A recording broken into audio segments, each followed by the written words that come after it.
पौष शुक्ल एकादशी अर्थात पुत्रता एकादशी व्रत कथा।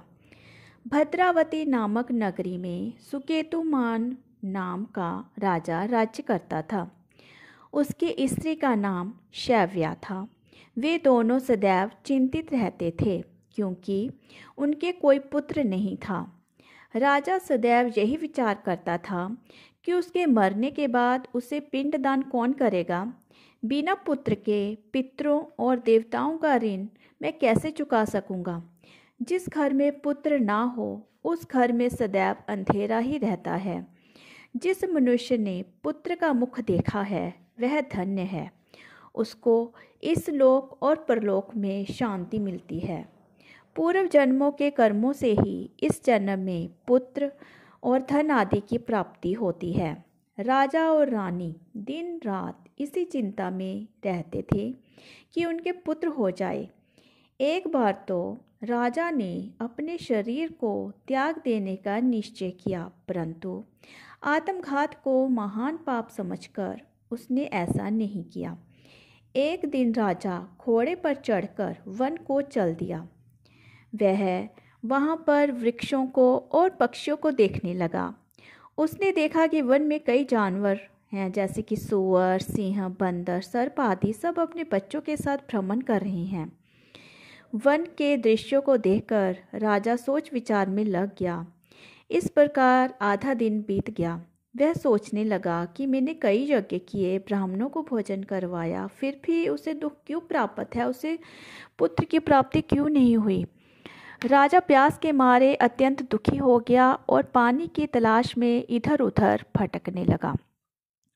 थोड़ी दूर राजा ने एक सरोवर देखा। उस सरोवर में कमल खिले थे।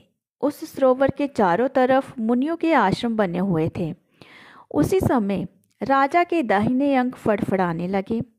राजा शुभ शकुन समझकर घोड़े से उतरकर मुनियों को दंडवत प्रणाम करके बैठ गया। राजा को देखकर मुनि कहने लगे, हे राजन, हम तुमसे प्रसन्न हैं। तुम्हारी क्या इच्छा है, कहो। राजा ने पूछा, महाराज आप कौन हैं, यहाँ किस लिए आए हैं। मुनि कहने लगे, हे राजन, आज संतान देने वाली पुत्रता एकादशी है। हम लोग विश्वदेव हैं। हम इन सरोवर में स्नान करने के लिए आए हैं। यह सुनकर राजा ने कहा कि हे मुनिराज, मेरे कोई संतान नहीं है। यदि आप मुझ पर प्रसन्न हैं तो मुझे पुत्र का वरदान दीजिए। मुनि बोले, हे राजन, आज पुत्रता एकादशी है। आप अवश्य ही इसका व्रत करें। भगवान की कृपा से अवश्य ही आपको पुत्र की प्राप्ति होगी। मुनि के वचनों को सुनकर राजा ने पुत्रता एकादशी व्रत किया और द्वादशी को उसका पारण किया। इस प्रकार मुनियों को प्रणाम करके महल में वापस आ गया। कुछ समय बीतने के बाद रानी ने गर्भ धारण किया और उनको एक पुत्र की प्राप्ति हुई। वह राजकुमार अत्यंत शूरवीर, यशस्वी और प्रजापालक हुआ। जो मनुष्य जो इस कथा को पढ़ता है या सुनता है उसे स्वर्ग की प्राप्ति होती है। भगवान श्री कृष्ण कहते हैं कि पुत्र की प्राप्ति के लिए सभी को पुत्रता एकादशी का व्रत करना चाहिए।